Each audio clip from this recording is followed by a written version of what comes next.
इस समय दो पहाड़ों के बीच में खड़ा हूँ। ये दो पहाड़ तो आपको दिख ही रहे होंगे। एक सामान्य सा रास्ता दिख रहा है, पर ये सामान्य रास्ता नहीं है, कुछ विशेष है। क्योंकि 1959 में, आज से कई साल पहले, एक व्यक्ति जो यहीं पर पास में एक छोटे से गांव में रहते थे, उनकी पत्नी जब बीमार हुई और उन्हें सबसे निकट चिकित्सा सुविधा की आवश्यकता थी, तो वो 70 किलोमीटर दूर थी और उन्हें पैदल जाना था। 1959 की बात कर रहा हूँ, आज़ादी ताज़ी मिली थी उस समय। कोई जागा नहीं था, कोई सरकार जागी नहीं थी।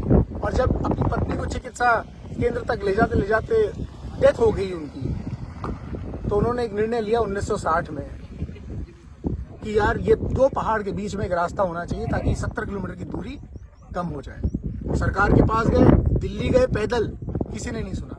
सरकार के पास और महत्वपूर्ण काम थे।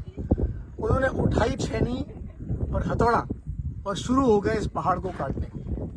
ये पूरी पर्वत श्रृंखला है यहाँ पर, और उस एक पहाड़ उन्होंने चुना कि यार ये रास्ता अगर मैं बना दूं तो 70 किलोमीटर का रास्ता 1 किलोमीटर का रह जाएगा। 3 महीने 6 महीने का काम नहीं था, पूरे 22 साल लगे, 22 साल।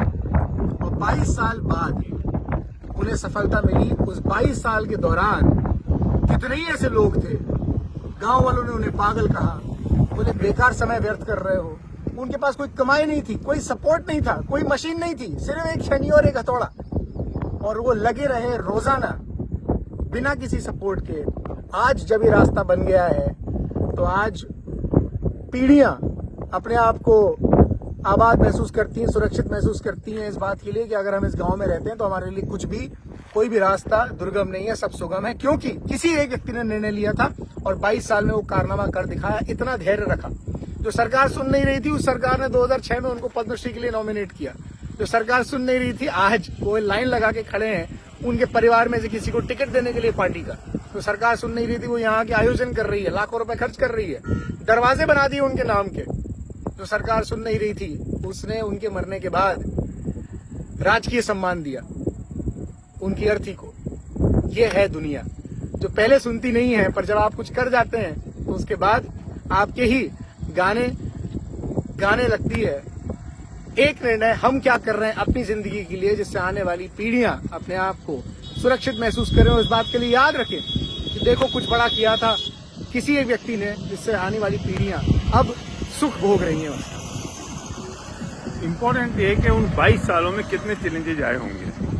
आंधी, तूफान, बरसात, लोगों के ताने, लोगों की मजाक, किसी का सपोर्ट नहीं, कोई दूसरा साथ में आदमी नहीं। दूसरा मजदूर अगर होगा तो उसे मजदूरी मांगेगा, पैसे तो थे नहीं, तो कुछ नहीं।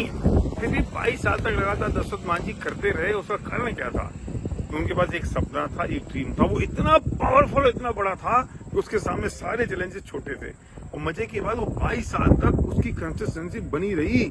हमारी तो आज कोई सपना आता है, हम सोचते हैं मेरा ड्रीम है, 4 चैलेंजेस जाते हैं, हम छोड़ के बैठ जाते हैं। सोचो तो सही, इसका मतलब तुम्हारा सपना कमजोर है। मेरी बात, मेरी थ्योरी, मेरा वो सिद्धांत आज फिर यहाँ मजबूत होता है इस बात को लेते हुए कि आपका ड्रीम कितना मजबूत है।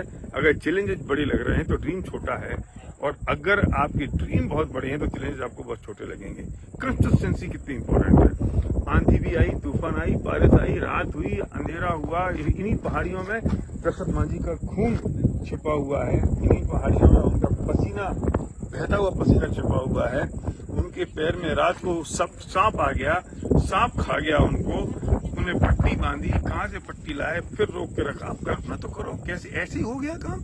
हमें लगता है ऐसे ही हो गया। वो वहाँ छोर से शुरू होता है, ये पहाड़ी ये यहीं से शुरू नहीं है। और वो छोर से वो जो काटते लाके इतनी ऊंची पहाड़ी है, क्योंकि पहाड़ तो ऐसे बनता है ना, तो वहां से काटते जब इतना पहाड़ यहाँ ऊंचाई आई, तब वो जाके काटा।